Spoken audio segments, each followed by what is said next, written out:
Hello, everybody. My name is Keelan Jackson, and today I'm interviewing Marielle Johnson.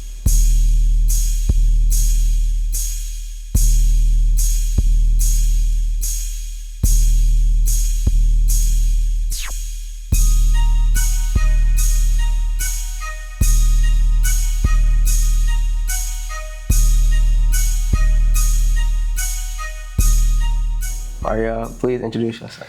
Thanks, Keelan. Hi, everybody. My name is Marielle Johnson, but lots of people know me as MJ. So, you can feel free to call me that if you like. So where are you currently on your educational journey? I'm a senior at the School of Information here located at the University of Michigan, Ann Arbor. This upcoming fall semester is my last semester, and I'll be graduating with the Bachelor's of Information Science with the major and focus in information analysis.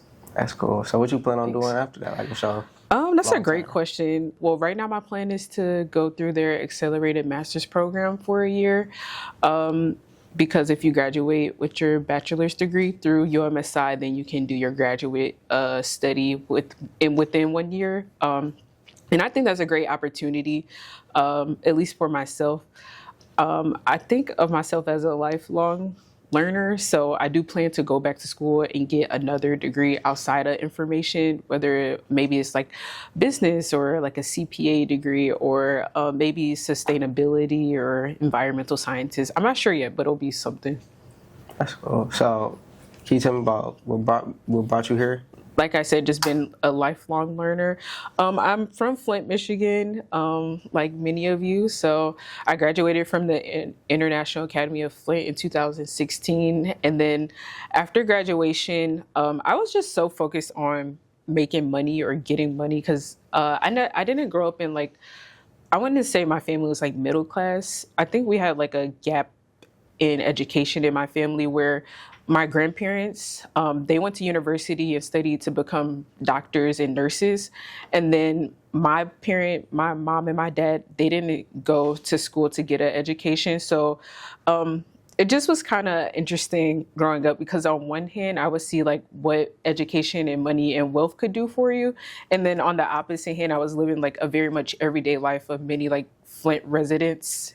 But it just was interesting because my grandparents would take us out, show us nice things, but I wouldn't necessarily say they taught us how to like achieve those things. I just always knew that I could have like a better adulthood or like I can get the things that I wanted to. I just didn't really know how. So after graduating in 2016, me and my sister, we ended up going to Mott Community College for a year. And one of my uncles said that he would pay for our education if we specifically studied nursing. And I never really wanted to be a nurse, but like I said, like my grandma, she's a psychiatric nurse practitioner. And then my aunt studied to be a nurse as well. So I was like, they seem to be living a good life. Like, they have money. So like, why not?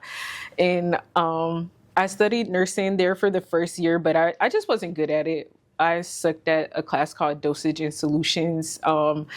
Pharmacology, I just could not grasp it. And the things that the teacher would say would just really like make me nervous. The thought, like if you push potassium IV, then you would kill your patient. And I just was like, how am I supposed to stop that? So I just like, no, I can't do nursing. So I ended up dropping out of school. And after that, I got a job at General Motors in Flint. And I think if you're from Flint, then when you get a job in the shop, I feel like you made it because you can take care of yourself. You get paid every week. They have wonderful benefits. And I worked for about a year at General Motors as a temporary worker before I got hired in. So I didn't really have to wait too long to like reap the benefits of being a GM employee. And also at that time I was 19. So just imagine going from little money to, in my first year I had made over $70,000. So I just was like, I'm going to do this for the rest of my life. I can take care of myself. I got a new car. I got an apartment.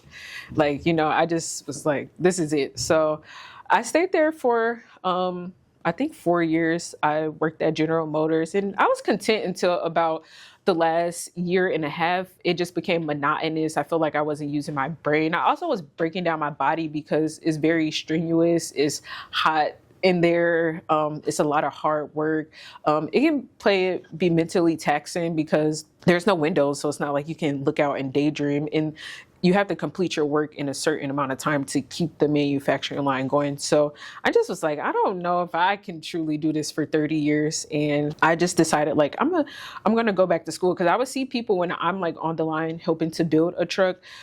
I would see other individuals walking around us, and they seem to be individuals making decisions. And I was like, I want to be a decision maker. He's using his brain to make a decision. I can use my brain to make a decision, or come up with some ideations to help like make this flow better, things like that. While I was still an employee at General Motors, I started taking one class at my community college, and I believe it was an algebra class, but I actually was really good at it. And I like my teacher, so I like asking questions in the class. And she invited me to apply for something called STEM Scholars at my community college. And this was the track to help me become full-time in school. So I got accepted into STEM Scholars, and within the STEM Scholars at the time, they pay for your tuition at Mott Community College. You also got to be tutored by your STEM lecturers, so your professors, and it was easy to book time with them to study one-on-one or individually. And I feel like that really helped me out, because one, I feel like they cared about their students, and I was like, I have my teacher as my tutor. How cool is that? So this must be like top-notch knowledge. Yeah, I just started to enjoy school a lot. So from that one program, the STEM Scholars, I began to kind of just branch out at school and join other organizations and help to create organizations. And then I also tell myself, like, I'm going to get a STEM degree. Like, I'm not just going to stop at an associate's degree. I'm going to go get a degree so I can, in my head, kind of like fast track my life. So instead of working 4 more years on the line to perhaps get to this certain pay, maybe I'll go to school and I'll just kind of take the brunt of that, and at the end of those 4 years, maybe I'll be making double that amount. It was my goal. And I know that this sounds like really easy to like say, but once I started getting engulfed in school, I recognized that I couldn't work full-time at GM and be a full-time student. So you have to choose one. And then within choosing comes sacrifices. And then you just kind of start to have a self-reflection moment. Like, do you really care? Like, what do you care about? Do you care about this, or do you care about your education? And what are the choices that you're going to make to get your education done? So yeah, all throughout that, I ended up quitting my job at General Motors to pursue being a full-time student. I moved to Dallas for a year, just to test it out and to see. Also, school was online at the time for me at Mott. So I was like, I can still do my classes, be in Dallas, and see what that feels like. Because I also want to give myself opportunity just to see if like a location change was a thing for me, and I would meet different individuals to kind of help me propel my future in my STEM degree or things like that. I lived in Dallas for a year, but I ended up returning back to finish my last year at Mott in person. And I'm actually glad I came back to finish the last year in person. I feel like when you go to school and you're on campus as a person, you get to learn the people who you're truly around and who cares for you as a student at that organization, and see the people who truly pour into you. So that was a lot of fun, because I did a lot of student organizations like BSU and a Technical Honor Society, and just a lot of volunteer work throughout the Flint, my community college campus. But I also got to do study abroad for the first time, which was really exciting to me, because I always loved to travel. Like I said, my grandparents, they had like a good lifestyle, so they would take us traveling a lot. And I always yearned to like travel on my own. And Mott opened up the door for a study abroad, and it was to Costa Rica for about 3 weeks. And it just was an eye-opening experience. And I was like, I got to travel for free through school. And it just was such a lovely experience for me. And I think getting here to the University of Michigan, through the STEM Scholars program at Mott, each month they would take you to a different Michigan school university campus. So we got to go to Michigan State, Wayne State, Central Michigan University, the University of Michigan. There was one more place, but I'm forgetting it right now. And Wayne State was really on my top list to be a student at or go to school because that's where my granddad graduated. And I always looked up to him. He became an ophthalmologist. And I thought that was really cool because became a Black doctor in the 1960s. And I just imagine like how hard or challenging that might have been for him to kind of just get through academia at that specific time in history. So I was like, I can go to Wayne State. They obviously produce doctors, so like, why not? And I also love Detroit. I thought Flint was a mini Detroit on like a grander scale, and I thought I would fit in really well there. So I could see myself living in Detroit. But then we visited the University of Michigan campus, and originally my grandma graduated from here, but it just never crossed my mind. Like I seen the Flint campus and I was just like, okay, cool. But I never really wanted to go to school in Flint because it was just too close to home. And would it really feel like school if somebody can just call me and they're not taking school as serious as I am, and it's just the building on Saginaw Street rather than me going there and doing my work. So I was like, no, I want to go away for school and be engulfed in my own studies. And when we visited here, I was just so amazed by the campus. It's such a beautiful campus, and I could just see myself like opening up and just having like the scenery uplift me through like hard times and things like that. Also, it wasn't too far from home, so I was like, I can make it work. And on our like visit day here, I don't know the lady I was speaking to, but I was telling her like, I do know I want to pursue a technical degree or a STEM degree, but my strongest suit is not coding or software engineering. Like I want a mixture of people, because I love talking to people too. And I did have the thought of maybe I should study sociology as well, because I love to be in community, but I couldn't necessarily find a career path that sounded good on paper for me to like actually make this my one goal to pursue a sociology degree. But I always knew that like technical work would lead me somewhere. I seen it like working in manufacturing, all these different roles, and I seen it through like different instances through the STEM Scholars Program. So I was like, I'm going to get a technical degree because I feel like that's a field that's going to help me make the money that I want to make in my adulthood. And I talked to a lady and she was like, well, you sound like a good candidate for the School of Information.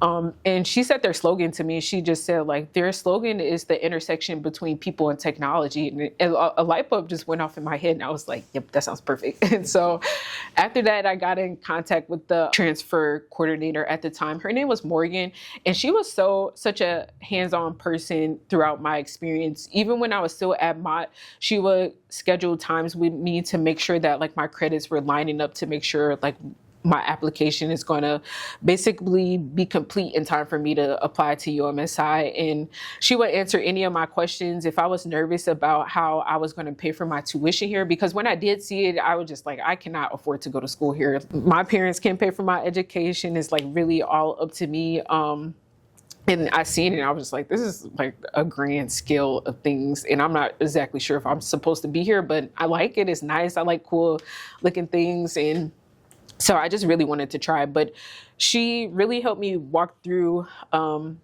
seeing myself being a student at UMSI while I was still at a community college, and also through the STEM Scholars Program, because it was associated with the Lewis Stokes administration program.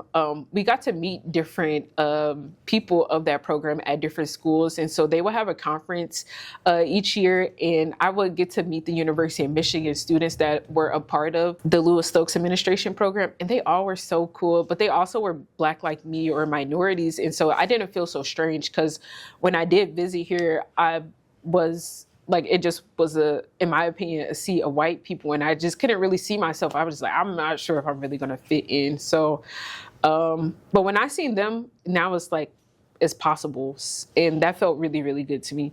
So I just continued my journey to get here. And I feel like I was doing good work at the community college I was at. And I feel like I was learning a lot and becoming more secure in the thing that I wanted to study or the field that I wanted to go in. And that's another thing too. I feel like when you're at school, you learn about things that are not really stated in like open societies. You just learn about them through academia, or you learn about these specific roles that you never heard of before. But it's literally only till you get to school that you find somebody or somebody mentions this role. And like, I never knew that was a real job, or I never knew I could take this like serious and run with it, or it could be a business and things like that. So I just began to become more comfortable in what I was pursuing and be more confident in it. And after I got into UMSI, I was so excited because I actually was on my way to Costa Rica at the time, and I got it through an immigration line trying to get through customs in Costa Rica. And I was just so excited because I was around academic people. My teacher was there and like all of my classmates who were traveling with me. So it just was a hyped up moment. It was basically like getting drafted. So I just felt really, really good about it and confident. So that's what led me here. And that was the summer of 2024. That's a great story. So through all that, what has been the most important thing you've learned in your life? Wow, that's a huge question. I would say right now, I just feel like you should never say never. And I feel like when I was younger, I just had such a view of the world that I didn't really see myself maybe being or becoming a certain type of person, but life will like really humble you and make you grateful for things or people. And yeah, so I just would never say never because I really thought I would be on the line, but now like I'm getting my college degree. So, you know, I think that's the best thing is like, I won't be judgmental of people or like where they're at or the decisions that they make because, it could just be you. So, you know, I feel like that's important to like just keep close. And also, do you feel comfortable sharing like a rough time through your journey? I think when I first got here, that was kind of rough actually, because I'm from Flint. So like when I was paying rent in Flint, my rent was like $750 and it was pretty decent and I felt comfortable where I was at. But then I got to Ann Arbor. Well, I got accepted. So then I started trying to look for housing in Ann Arbor and it just was such a hassle. It was so hard because I technically don't have the like money to be paying rent as a student. And then secondly, the rent was just outrageous. Like from going from $750 in rent. And even at that time, I wasn't even paying $750 because I was staying at my grandparents' house. So I was paying nothing for rent to going to like $2,000 for basically like 1,000 square feet. I just thought it was insane. And I was like, well, I have a car, but I don't want to drive to campus or pay for a parking pass. So I need to be somewhere on a bus line or like I can bike to.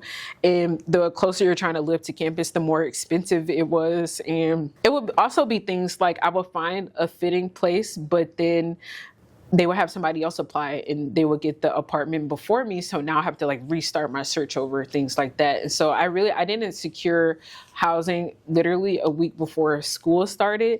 And I was just so grateful for that, just to be able to like make it down here because like a lot of people kept telling me from Flint, like family and friends, like you should just consider commuting. And it just didn't sound feasible. Like I know myself. And then also I knew I wanted to do extracurricular activities. I also knew that it just would be a struggle for me to try to get up and drive from Flint to make it to an 8 a.m. class on time. Like it just sounded treacherous and terrible. And I just was like, no, I'm not going to like settle for that as my student experience.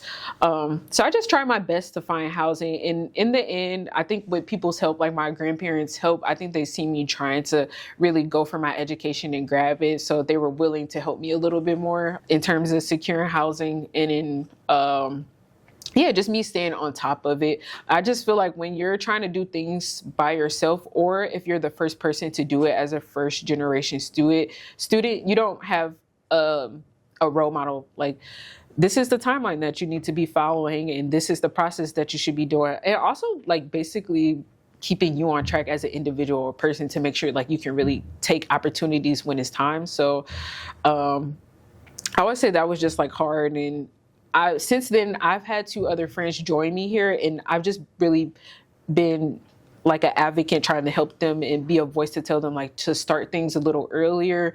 And if there is something that you want, just really put it at the forefront in your mind because it can happen, but it's just not going to be the easiest process, in my opinion, if you're coming from Flint and you're in the circumstances that I'm in. But that doesn't mean it's like impossible. So I would say that was really hard. And a second really hard time for me, I don't like have the best financial background in terms of growing up or my childhood. So a lot of things like I would have to figure it out or cover it.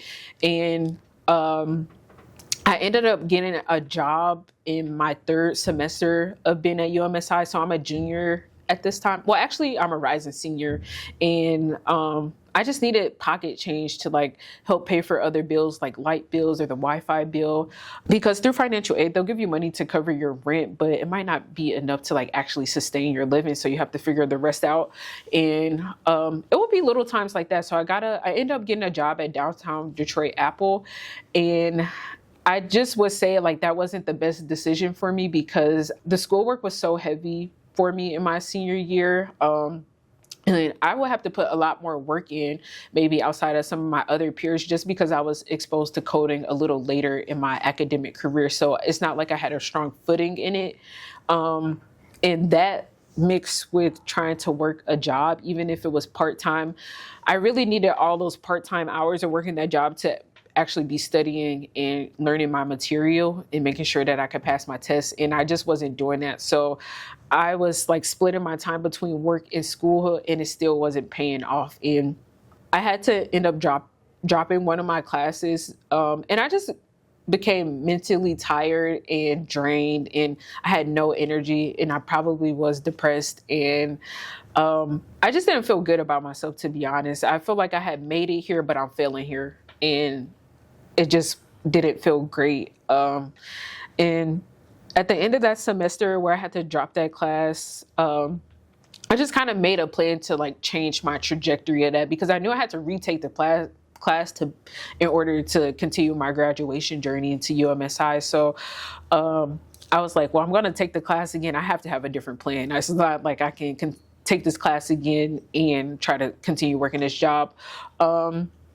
So I just made a plan for myself, and I worked in the academic office as a student ambassador. And so I think that gave me like just an opening for the people in the office to see who I am. I think they could tell that like I was struggling, but it was just due to circumstances. And so they showed me a lot of grace, and the counselors really worked with me to keep my credits on track for graduation, because the counselor would say like, you made it really far. It would be like such a hard like thing to see if you had to restart this whole sequence. And to be honest, I couldn't really see myself restarting a sequence. So I just was like, I have to give it everything I got. And I ended up quitting my job at Apple because they still wanted just a lot out of me that I couldn't give them. But in the end, I got an A out of the class that I had withdrawn from. And I just put my mind to it. And like I was saying earlier, when you're chasing after your education, you got to make certain decisions, and one might be better for your education rather than like your financial stability. But in the end, I just trust that like I'm going to get to the place that I'm supposed to be at, and I think it's going to be comfortable. So if right now it's hard, then it's just like, so be it. Yeah. So do you think where you live or the resources around you determine the level of education that you get? 110%. I think here, living in Ann Arbor has really opened my eyes to resources and like things you can get early. Their library, we have a cool library in Flint, but the amount of resources that I find at the Ann Arbor library is astonishing to me, and it really like blows my mind. Like you can get things for your house there. You can get, let's say you wanted to be in the music industry and make your own music, or you want to be a DJ, you can literally go to the Ann Arbor library and get all these different equipments to just practice or make yourself a famous musician or things like that. And I just think that's so cool. And I will also, when I was driving around looking for housing in Ann Arbor, I would see that a lot of the neighborhoods had like community pools and things in them. And I just thought to myself, like, if I had that in Flint, I probably would know how to swim. Like it would be simple things like that. So I I do believe like where you're at and the resources awarded to you can like change the trajectory of your life. And like I was saying, I grew up in Flint. Flint maybe doesn't have like the best reputation, but I think it's an amazing city. It has a lot of innovation there, and it's a lot of history in Flint. And I spent a lot of time with my grandparents. Probably you guys can tell because I keep talking about them a lot, but I spent a lot of time with them, and they will always talk about the histories of Flint and like what they remember Flint as and the people that they knew.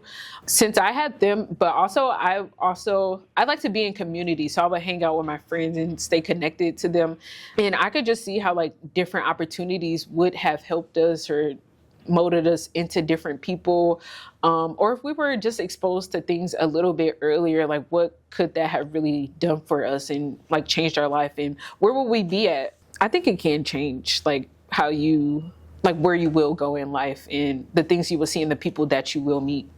Now let me ask this. So what is one piece of advice that you would share with kids that's about to be going to their first year of college? Since I didn't go to college right out of high school, I can't really remember what that feels like. But I think this advice is just good whether you're like a transfer student or right out of high school, which is to just go in with the open mind. And I actually think it's really cool when people know what they want to do. So if you've had it in your mind your whole life that you wanted to be a doctor, I think that's wonderful. I wish I like had that in me, which was to know what I wanted to do and succeed at, but I really didn't. And I feel like a lot of people genuinely, when they get to college, they don't know what they want to do.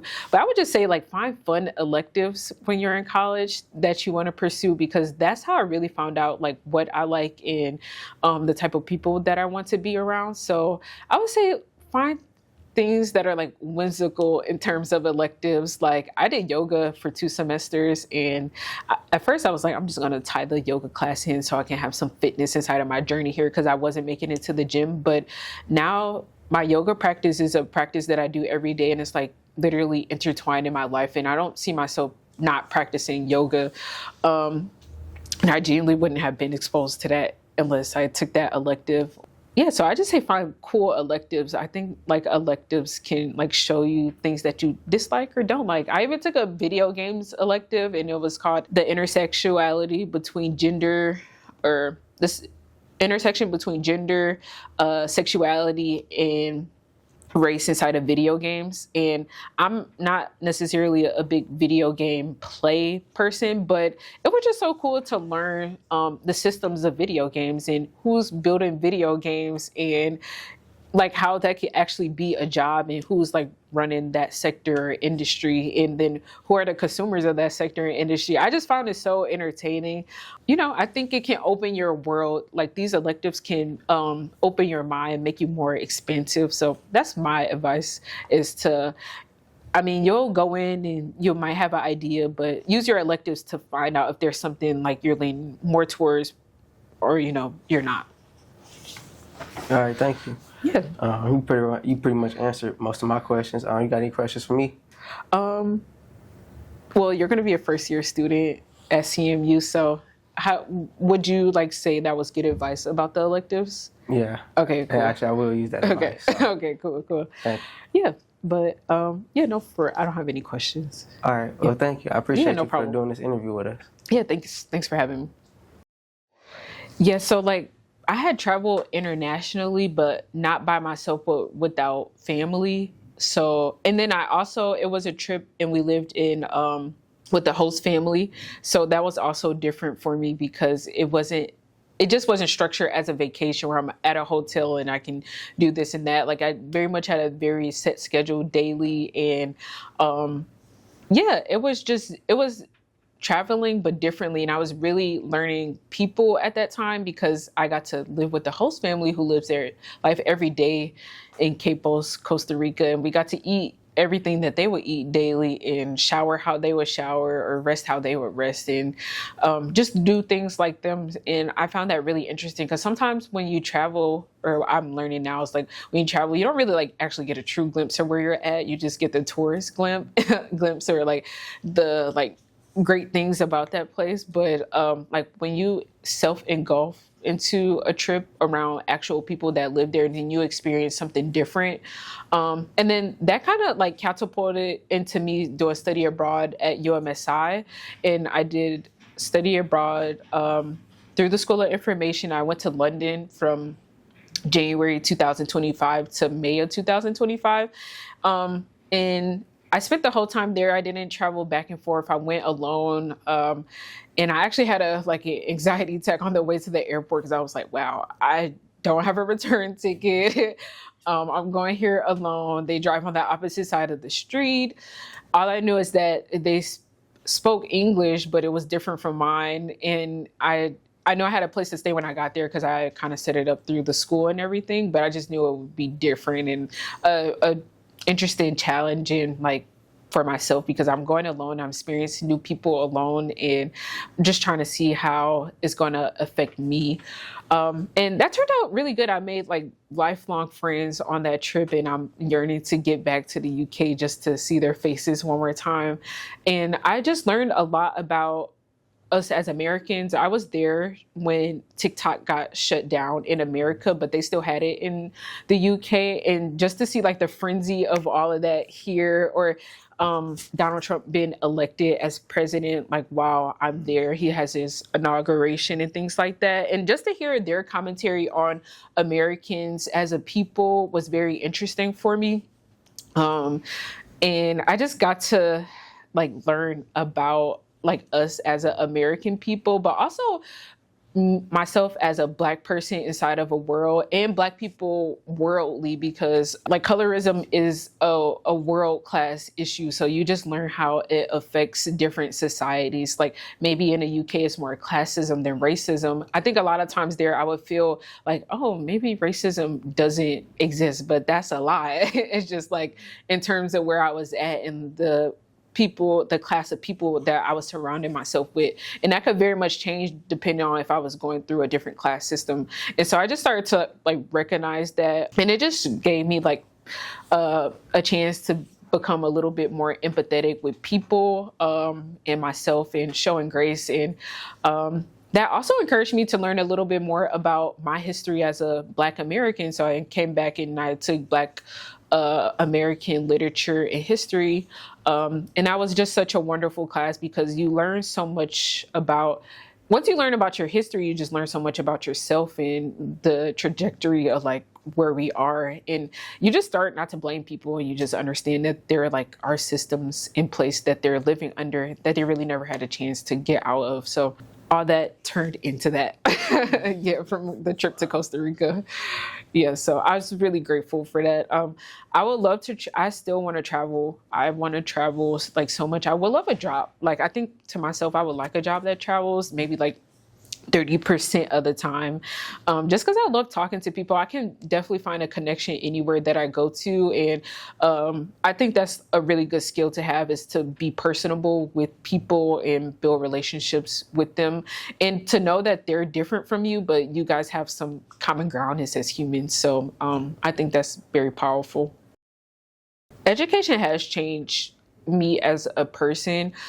First of all, I think when you get your education, you just become so much more aware of different little things that become these big things.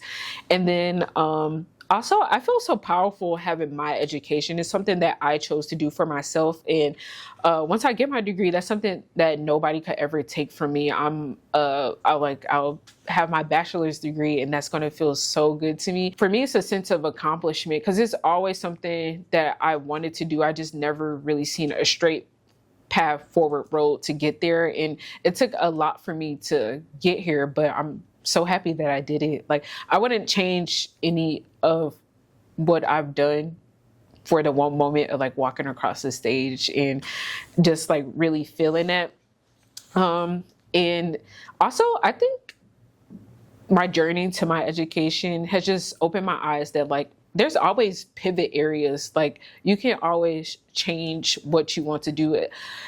I never had to work at the shop for 30 years. That was just something I was telling myself. And so I think I learned that a lot in education. It's like, you'll meet these people and they'll be like, well, did you think about this? Did you think about this? And they're all different roads and opportunities that can lead you somewhere different. And I think that's like really something like good to know or understand. It's like I actually don't have to be in this one area. I can always change and go do something different. So actually in my free time, I like to do something called CMD designing, which is color material, or CMF design, color material finish designing.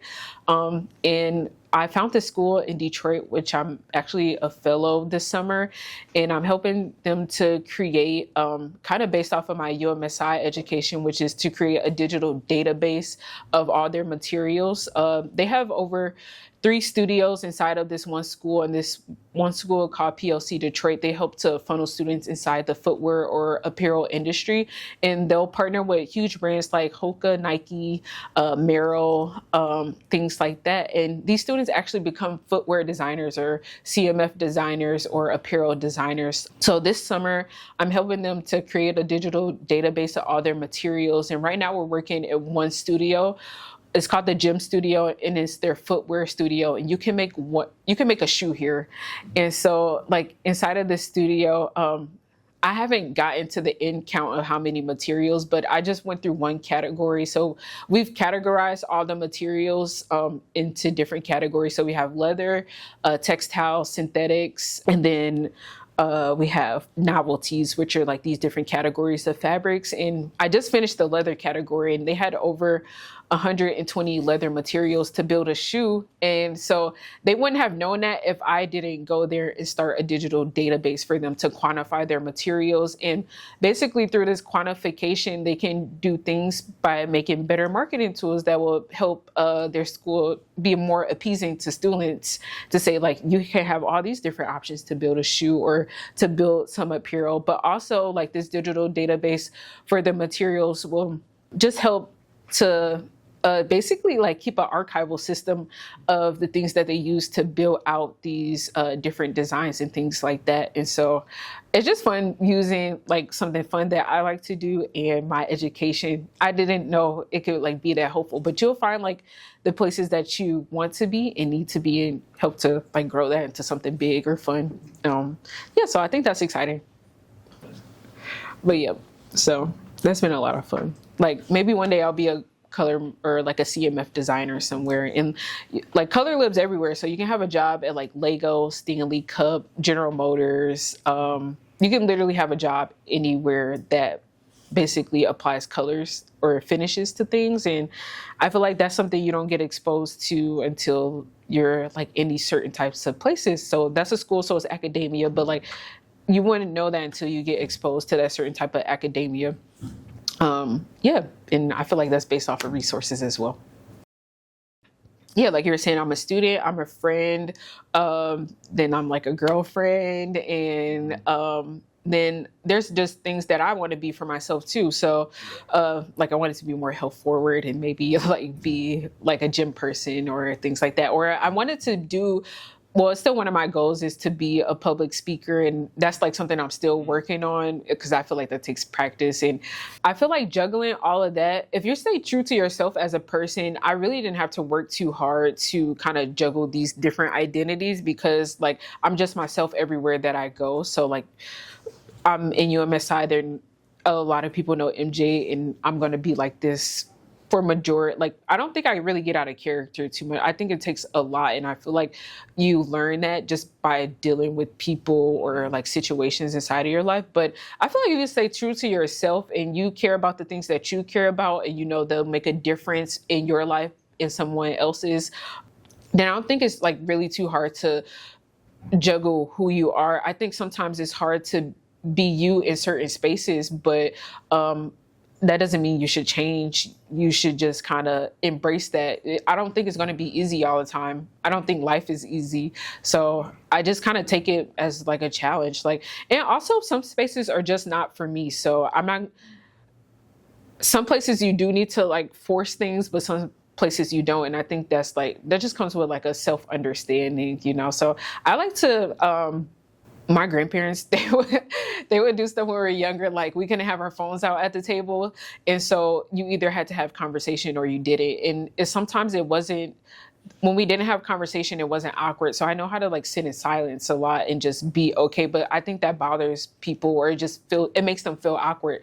And that's something that like I'm kind of content with. So I just think getting to know yourself a little bit better can definitely help you when you're trying to navigate different areas. Like for instance, I took a class at Ross, and I necessarily don't know if I see myself a student at Ross, because I don't necessarily present myself in the way that it takes to succeed there, in my opinion. But maybe some things will change for me and I become more of a mold for that school or things like that. But I just think for now, like it just wasn't a great fit for like what I'm trying to do. So yeah, just like getting to know yourself and what you're trying to do and like the plans that you want to make for yourself and how do you see yourself. I think it really comes down to like granular things. Like you really need to like map out, I'm gonna get up, make up my bed, do my yoga practice, eat my yogurt, and then I'm gonna do this, this, and this. Yeah, basically. But just getting to know yourself. And one of the other fun electives I took here was called creative mindfulness, and it was a journaling and meditation class.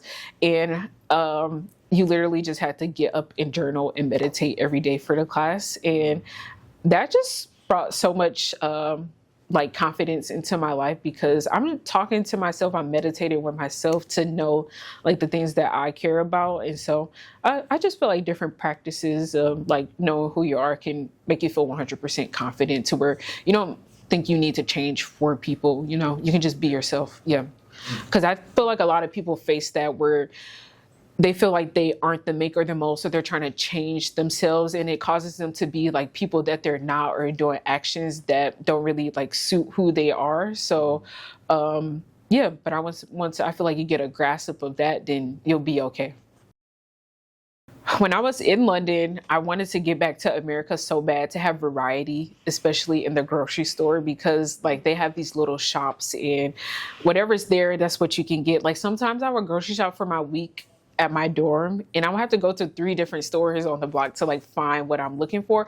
Or sometimes I would try to make a dish, but I couldn't make it because they didn't have the ingredients that I was used to making it. So I really wanted to get back to America to get the things that I wanted to get and I wanted to make. And it just showed me like how much of options and varieties that we have here, that they don't even have a choice into picking, so they just use what they have to or can. And then I had a culture shock too, because guns are illegal in the UK. So they had maybe like knife crimes or violence, but it wasn't very often. And also when I was there, I felt like a little bit more safe, because I wasn't worried about if there's going to be random gun violence. And I feel like if you're from Flint, then like you kind of experience it. So I was less nervous when I was there about that. But when I got back here, it was like instantaneous. Like I had flew back and somebody I knew had got killed. So it just was like, whew, this is kind of scary. Like I feel like I'm basically entering into a unknown war zone where everybody can have a gun and anybody can do something at a random time. So it just didn't make you feel very comfortable to be back here, in my opinion. But it was nothing that I wasn't used to. So I just kind of got back into the mindset of being vigilant and kind of being on my P's and Q's depending on where I'm at. But I think overall, I just learned to have a more of a sympathy for people and understand like different things about like diaspora, because they care. Like we have conversations of being Black Americans here in America, but when I was there, they were having conversations of being Nigerian or Jamaican or just a different ethnicity outside of being Black. And I feel like when I'm here, I'm Black and I'm a Black American, and all Black Americans really have some type of similarity throughout our experience here. But there it was different. It was just like they would do things that another Black individual wouldn't do because it wasn't a part of their culture. So I just became a little bit more like aware of that. And I thought that was interesting too. Cause I never got like a viewpoint inside of a different diaspora, in my opinion. Like I had traveled to Africa, but it was with my American family and my American family lived there. So it was like, it just wasn't like a true experience of like being there. But yeah, I think those were like my 2 things. It's like variety, the feeling of like just maybe like something harmful happening to people or society. Yeah, and then just a viewpoint of like just different people. Yeah, you know.